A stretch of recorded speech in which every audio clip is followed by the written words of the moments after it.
jua-jua mankam prina kekelengan kami, pelayan KKR. Kita akan masuk dalam pembahasan pengajaran untuk kebaktian Minggu KKR di tanggal 9 Maret ini. Kami tampilkan apa yang menjadi bahan kita untuk Minggu tanggal 9 Maret ini. Kalau kita perhatikan nanti di buku kita, ya, halaman 33 sampai 36.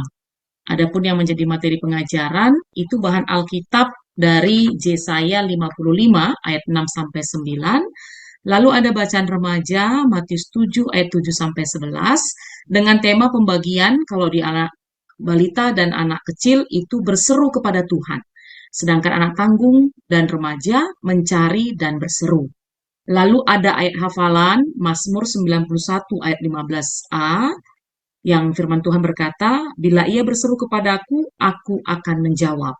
Lalu kami rangkum ya pembahasan kita, pengajaran kita ini dengan 3 tujuan kepada anak-anak kita. Yang pertama adalah supaya anak dapat menyebutkan cara berseru kepada Tuhan. Lalu kedua, lewat pengajaran yang kita sampaikan, anak dapat memperagakan cara berseru atau mencari kepada Tuhan. Dan yang ketiga, anak dapat menyatakan tekad tetap berseru kepada Tuhan melalui doa ataupun meditasi. Nah, ada lagu tema di sini, pelayan KKR semuanya. Pertama baca kitab suci, lalu ada sejauh doa, ku cari wajahmu, lalu juga ada kitab Neden, nomor 182. Sekarang kita mau dengar-dengaran akan firman Tuhan, kami baca ya. Yesaya 55 ayat 6 sampai 9. Carilah Tuhan selama ia berkenan ditemui, berserulah kepadanya selama ia dekat. Baiklah orang fasik meninggalkan jalannya dan orang jahat meninggalkan rancangannya. Baiklah ia kembali kepada Tuhan, maka dia akan mengasihinya. Dan kepada Allah kita, sebab ia memberi pengampunan dengan limpahnya. Sebab rancanganku bukanlah rancanganmu dan jalanmu bukanlah jalanku. Demikianlah firman Tuhan. Seperti tingginya langit dari bumi, demikianlah tingginya jalanku dari jalanmu dan rancanganku dari rancanganmu. Demikian yang menjadi bahan Alkitab untuk anak-anak kita. Lalu ada bacaan remaja dari Matius 7 ayat 7 sampai 11. Firman Tuhan berkata dengan judul hal pengabulan doa. Mintalah, maka akan diberikan kepadamu, carilah, maka kamu akan mendapat, ketoklah, maka pintu akan dibukakan bagimu, karena setiap orang yang meminta, menerima, dan setiap orang yang mencari, mendapat, dan setiap orang yang mengetok, baginya pintu dibukakan. Adakah seorang daripadamu yang memberi batu kepada anaknya jika ia meminta roti, atau memberi ular jika ia meminta ikan? Jadi, jika kamu yang jahat tahu memberi pemberian yang baik kepada anak-anakmu, apalagi Bapamu yang di sorga, ia akan memberikan yang baik kepada mereka yang meminta kepadanya. Ya, itu dia pelayan KKR, 2 bagian dari firman Tuhan yang menjadi bahan kita untuk mengajar di tanggal 9 Maret ini. Sekarang kita mau lihat dulu penjelasan tentang kitab Yesaya 55 ayat 6 sampai 9. Pertama, ya, teks kita ini pelayan KKR semuanya dituliskan itu yang banyak diyakini oleh Nabi Yesaya untuk bangsa Israel saat mereka sedang dalam masa pembuangan di Babel. Jadi seperti kita ketahui, ya, kitab Yesaya ini ada 66 pasal dan terbagi 3 bagian gitu ya. Ada bagian proto Yesaya, yaitu dari pasal 1 sampai 39. Lalu ada Deutero Yesaya itu pasal 40 sampai 55 dan Trito Yesaya itu pasal 56 sampai 66. Jadi dengan kata lain teks kita ini bagian dari Deutero Yesaya. Dan dari semua teks kitab Yesaya ini ada 2 bagian penting juga yang menjadi pesan ya. Nanti itu bagian pertama, itu pesan tentang nubuatan hukuman bagi bangsa Israel yang pada saat itu sudah banyak sekali melakukan hal-hal yang mendukakan hati Tuhan, ya, hal-hal yang jahat, hal-hal yang berdosa. Jadi ada nubuatan hukuman sebenarnya supaya bertobat, tapi karena tidak bertobat, akhirnya mereka harus mendapat hukuman yang mana kita sama-sama tahu mereka dibuang di Babel sepanjang atau selama 70 tahun. Lalu ya, ada bagian yang kedua, nubuatan penghiburan. Dalam artian akan diberikan keselamatan, akan mereka dibebaskan, Dan ini bagian dari teks kita ya, dari kitab Yesaya 55, ini bagian dari Detro Yesaya yang juga adalah nubuatan penghiburan ya. Tuhan memberikan penghiburan melalui nabinya Yesaya kepada bangsa Juda, kepada bangsa Yehuda pada saat itu bahwa mereka harus kembali kepada Tuhan, dan kalau mereka kembali kepada Tuhan, mereka hidup dalam kebenaran, Tuhan akan mengampuni mereka dari dosa-dosa mereka dan mereka akan dibebaskan dan akan dilepaskan. Jadi dengan kata lain, teks kita ini merupakan undangan dari Tuhan ya agar bangsa Israel mau kembali mencari Tuhan, mau kembali menghampiri Tuhan, meninggalkan semua dosa-dosanya sehingga keselamatan boleh tetap mereka terima dalam kehidupan mereka.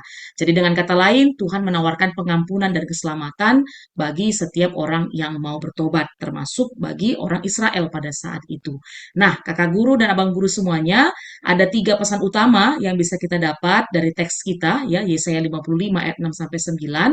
Kalau kita lihat tadi di ayat 6, dikatakan bahwa carilah Tuhan, kan gitu ya. Jangan sampai terlambat. Undangan Tuhan sudah diberikan kepada kita, maka carilah Tuhan sebelum terlambat. Lalu yang kedua, karena ada ajakan untuk mencari Tuhan, maka segala dosa-dosa yang kita lakukan selama ini harus kita tinggalkan. Dan kita hidup baru, hidup seturut dengan kehendak Tuhan. Itu di ayat 7. Dan di ayat 8 sampai 9 diingatkan kepada kita bahwa rencana Tuhan itu tidak sama seperti rencana kita. Itu sejauh langit dengan bumi, begitu dia. Atau dengan kata lain, bukan berarti akhirnya kalau kita mencari Tuhan, lalu meninggalkan dosa-dosa kita, melakukan apa yang Tuhan minta kepada kita, akhirnya semua apa yang kita rencanakan jadi. Tidak begitu kan gitu ya. Tapi rencana Tuhan itu jauh lebih baik dalam kehidupan kita. Tuhan lebih tahu apa yang kita butuhkan, yang kita perlukan, apa yang terbaik bagi kita. Jadi di tengah-tengah ada seruan untuk mencari Tuhan, tapi juga ada seruan diingatkan bahwa tidak selamanya rancangan, keinginan kita itu yang terjadi dalam kehidupan kita, tapi justru rancangan Tuhan. Itu dia tentang penjelasan nats kita. Nah, apa renungan yang bisa kita terima ya? Klien KKR yang kami kasihi, yang pertama adalah mari berdoa dan mencari Tuhan setiap hari. Selaku kita anak-anak Tuhan, apalagi ketika kita dikatakan sebagai pelayan, ya mari kita senantiasa mengatur waktu untuk boleh bersekutu dengan Tuhan, berdoa dan mencari apa yang menjadi kemauan Tuhan, kehendak Tuhan dalam kehidupan kita. Lalu yang kedua, meninggalkan kebiasaan buruk dan bertobat. Sudah pastinya ketika kita mengaku sebagai pengikut Kristus, Kristus ada di dalam kita, berarti dengan kata lain, kehidupan-kehidupan lama, ego kita, dosa-dosa kita harus ditinggalkan, ya. Yang kita lakukan adalah bertobat dan hidup baru menurut kehendak Tuhan. Lalu yang ketiga, sesuai dengan apa tadi pesan teks kita, bahwa percaya kepada rencana Tuhan. Kita harus betul-betul yakini 100 bahkan 1000% bahwa rencana Tuhan itu pasti yang terbaik bagi kehidupan kita. Kalaupun terkadang kita nggak bisa menyelami ya, yang kita inginkan, yang kita harapkan pada saat itu, sebenarnya bukan itu yang terjadi. Tapi ternyata Tuhan bilang itu yang terbaik buat kita. Dan ini bukan persoalan yang mudah ya, lain KKR semuanya. Tapi mudah-mudahan dengan persekutuan yang intim yang kita lakukan dengan Tuhan, dengan kita sudah meninggalkan kedagingan kita semakin boleh tahu apa yang menjadi rancangan Tuhan dalam kehidupan kita. Nah, untuk itu pelayan KKR, Tuhan itu selalu siap menerima kita, maka jangan tunda untuk mencari Dia. Lakukan sekarang juga, kan gitu dia ya. Nah, sekarang kita masuk di kegiatan pengajaran untuk anak-anak kita. Pertama untuk kelas balita dan anak kecil, temanya sama-sama berseru kepada Tuhan ya. Setelah kita membaca Alkitab, mari abang dan kakak guru jelaskan apa arti tema kita. Karena bisa jadi di kelas balita dan anak kecil belum paham betul apa itu arti kata berseru kan gitu ya. Jadi kalau kita buka dari KBBI, Kamus Besar Bahasa Indonesia, berseru itu artinya memanggil atau menarik perhatian dengan suara nyaring.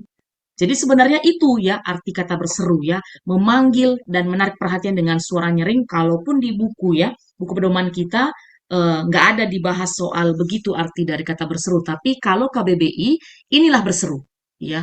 Jadi seolah-olah berseru itu berteriak tapi terarah kan gitu ya. Ada suara yang lantang yang dikeluarkan sehingga itu bisa memanggil atau menarik perhatian orang yang kita panggil. Tapi ya dalam konteks berseru kepada Tuhan nanti kami bisa jelaskan kepada adik-adik kita di kelas balita dan anak kecil itu artinya kita berdoa dengan sepenuh hati gitu ya. Karena berseru itu tidak hanya sebatas bisik-bisik, nggak hanya sebatas berkata-kata, tapi ada suara nyaring yang dikeluarkan, lantang disampaikan, maka dengan kata lain, berseru kepada Tuhan itu berdoa dengan sepenuh hati kepada Tuhan. Jadi dalam doa kita itu kita bersyukur, kita memohon belas kasihan Tuhan, jadi totalitas gitu ya, nggak main-main, nggak pegang colek kanan kiri temannya, tapi tutup mata, lipat tangan, ya tundukkan kepala, itu artinya kita berseru kepada Tuhan. Jadi itu nanti boleh kamu tambahi ya untuk anak kelas balita dan anak kecil. Jadi kalau kita masih gerasak gerusuk, ribut, toel-toel teman kan gitu ya, intip-intip itu belum berseru kepada Tuhan kan gitu dia. Nah, bagaimana cara kita berseru kepada Tuhan? Berulang lagi kami sampaikan, yaitu kalau kepada adik-adik kita di kelas balita dan anak kecil adalah dengan cara berdoa kan gitu ya. Berdoa kepada Tuhan dengan sikap yang benar gitu dia. Nah, kapan waktunya kan gitu ya? Pasti eh, anak-anak kita ingin tahu kapan saja waktunya kita berdoa, kapan saja waktunya kita boleh berseru kepada Tuhan. Jawabannya adalah kapan saja bisa sebenarnya ya. Karena Tuhan kita selalu ada untuk kita.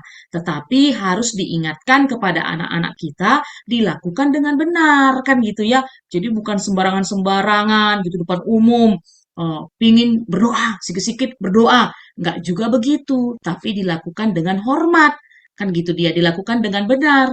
Dan itu sebagai ucapan syukur kita, atau ketika kita lagi sakit, ya, lagi mungkin mama papa marah, abang kakaknya lagi nakal, temannya nakal, kan gitu, kita boleh berseru, berdoa kepada Tuhan. Dan juga harus dilakukan itu seperti sebelum tidur, setelah bangun tidur, sebelum makan, dan contoh-contoh yang lain lagi ya, kakak dan abang guru. Setelah itu, ajak ya adik-adik kita untuk mempraktekkan atau memperagakan bagaimana berseru kepada Tuhan di dalam doa.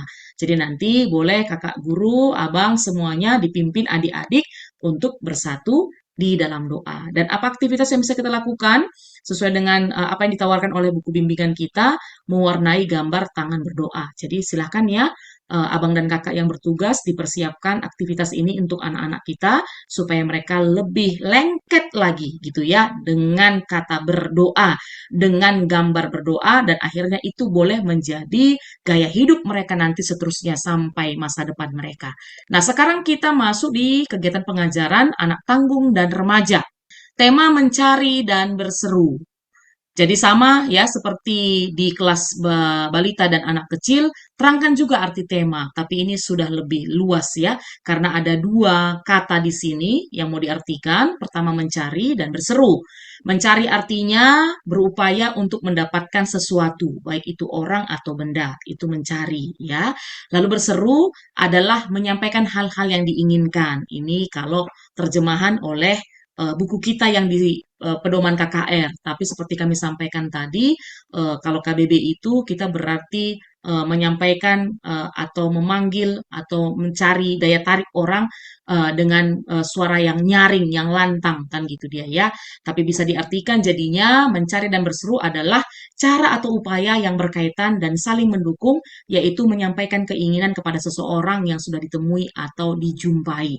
Jadi mencari dan berseru, kita cari kan gitu ya, ada actionnya, ada usaha yang dilakukan, setelah kita jumpa, kita sampaikan apa yang kita inginkan. Itu artinya mencari dan berseru. Nah, yang menjadi pertanyaan, kenapa kita harus mencari dan berseru kan gitu ya? Kenapa ini menjadi tema kita?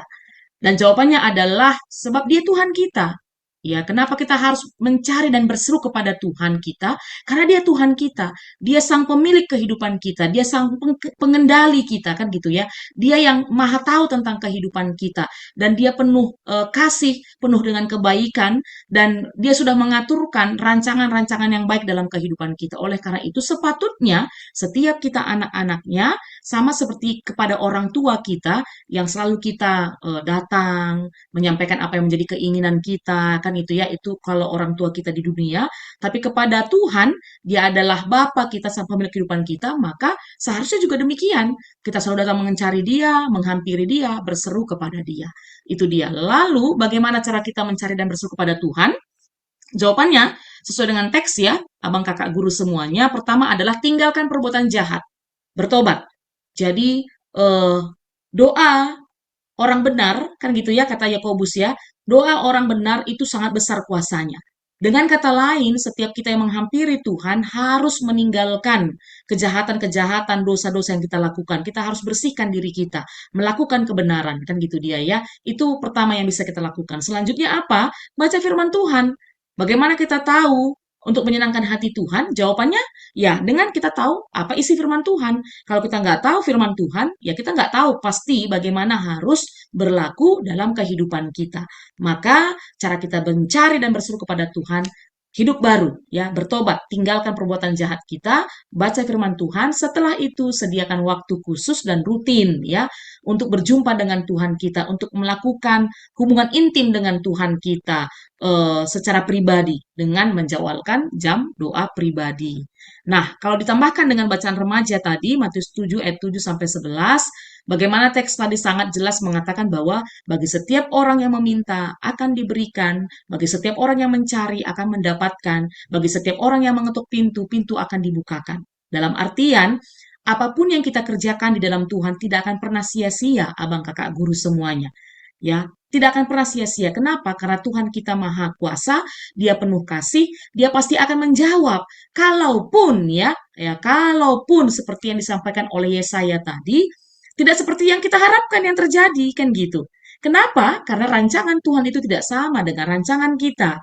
Kan gitu dia ya. Jadi bukan berarti ketika kita meminta lalu yang datangnya tidak seperti yang kita harapkan, Tuhan tidak menjawab. Sebenarnya Tuhan menjawab karena ini sudah menjadi firman-Nya. Bagi setiap orang yang meminta akan diberikan, bagi setiap orang yang mencari akan mendapatkan, bagi setiap orang yang mengetuk pintu akan dibukakan. Jadi sampaikan itu ya kakak guru, abang guru semuanya kepada adik-adik kita supaya apapun yang terjadi dalam kehidupan kita, berserulah kepada Tuhan, carilah Tuhan ya.